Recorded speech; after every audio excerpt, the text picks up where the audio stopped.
আসসালামু আলাইকুম। নিজের সম্পদ ইউটিউব চ্যানেলে সবাইকে স্বাগতম। আশা করি সবাই ভালো আছেন।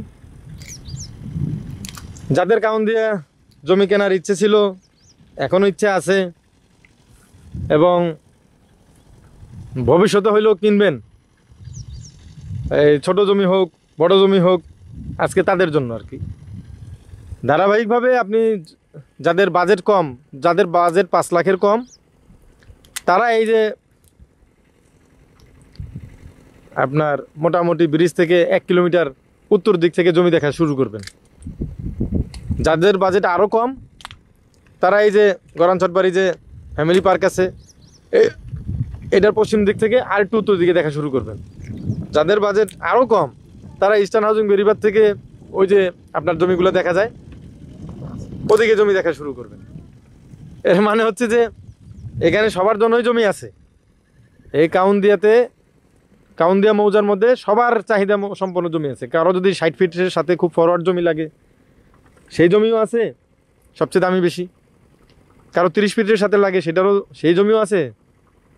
মানে সহজ কথা হচ্ছে যে সবার জন্য ফুল প্যাকেজ একেবারেই। যাদের কম বাজেট, তবে একটা কথা বলে রাখি, যাদের বাজেট আপনার 2 লাখের কম, তাদের জন্য এই কাউন্দিয়াতে এখন আর জমি বর্তমানে নাই। জমি নাই বলতে যেসব কাগজ ভালো সেগুলোর ভাই 2 লাখের মধ্যে আপনি জমি পাওয়া যায় না। আর যদি পাওয়াও যায় সেগুলা গর্ত, খানাখন্দ, এবং ওগুলা মনে করেন এখন কিনবেন 2 লাখ টাকায়, পরবর্তী বালু ভরাট করতে লাগবে আরও 2 লাখ টাকা। মানে সহজ কথা হচ্ছে যে আপনার মানে টাকা আবার রেডি রাখা লাগবে 2-4-5 বছরের মধ্যে আপনার আরও 2 লাখ করে এই জমিতে ইনভেস্ট করার জন্য।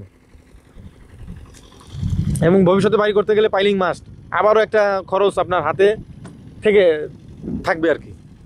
তো সর্বোপরি যাদের ইচ্ছা আছে এই কাউন্দিয়ার মধ্যে জমি জমা কেনার কম দামের মধ্যে, যাদের 5 লাখের কম, 4 লাখের কম, 3 লাখের কম, 4.5 লাখের কম, 3.5 লাখের কম, প্রতি শতাংশ আর কি।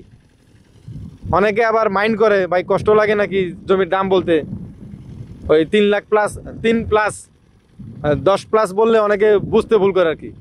উনি জমি জমা কিনতে আসে, উনি মনে করছে ঢাকা শহরে না কিনে উনি মনে করেন ওই যে বর্ডারের পাশে চর অঞ্চলে যেখানে 5,000 টাকা শতাংশ বিক্রি হয়, এই একর বিক্রি হয় 5,000 টাকা, ওই জায়গার হিসাব মনে হয় ঢাকার হিসাবের সাথে হিসাব করে আর কি। ও বাসায় বসে বসে ভাই কীভাবে ভিডিও দেখে আল্লাহ পাকি জানে, জমি কিনতে আসে ঢাকার মধ্যে, ঢাকার বুকের মধ্যে জমি কিনবে, উনি হিসাব করে হাজারের হিসাবে। আমাকে বলে আমার নাকি কষ্ট লাগে। তো বলেন কি বলবার। যাই হোক, যারা কাউন্দিয়া জমি কিনবেন তাদের অগ্রিম ধন্যবাদ জানিয়ে আমি ভিডিও শেষ করার আগে আরেকটি কথা বলবো। আপনারা অনেকে আছে কাউন্দিয়া জমি জমা কিনে রেখেছেন, অনেকে আছে অনেক বছর ধরে আসেন না, খোঁজখবর নেন না। এইরকম যাদের আছে আর কি, তাদের জন্য আমরা একটা সার্ভিস দিতে চাই। সার্ভিস বলতে আর কি তেমন কিছু না।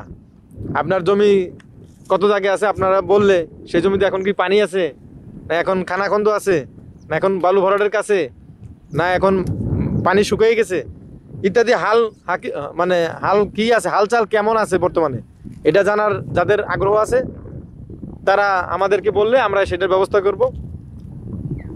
তো ইনশাল্লাহ বাকি কথা হোয়াটসঅ্যাপে ডেসক্রিপশন বক্সে হোয়াটসঅ্যাপে নাম্বার দেওয়া থাকবে, সেখান থেকে কথা হবে। আর যাদের আপনার এই যে এরকমের লাল মাটি দিয়ে ভরাট করার ইচ্ছা আছে, জমি জমা নদীর কাছাকাছি যদি থাকে, তাহলে এইটার ব্যবস্থা আমরা করে দিতে পারবো। মানে সামনে ভবিষ্যতে ড্রেজিং হওয়ার কথা শুনছি আমরা, তো তারা তো মাটি কোনো না কোনো প্লটে ফেলবেন। তো এরকমের যদি সুযোগ হয়, আপনারা তো পাশাপাশি যদি থাকে, কাছাকাছি থাকে, তাদেরকে কিছু আপনার দিয়ে হইলেও যদি কিছু করতে পারেন, বালু ভরাটের পরিবর্তে মাটি ভরাট করতে পারেন, ভবিষ্যতে এটা তো ভালোই হবে, এটা তো নিঃসন্দেহে। যাই হোক, সবাই ভালো থাকবেন, সুস্থ থাকবেন, এই কামনায় জমি কেনার যাদের ইচ্ছা আছে তাদেরকে আবারও অভিবাদন জানিয়ে আজকের এই ভিডিও শেষ করছি। আল্লাহ হাফেজ, আসসালামু আলাইকুম।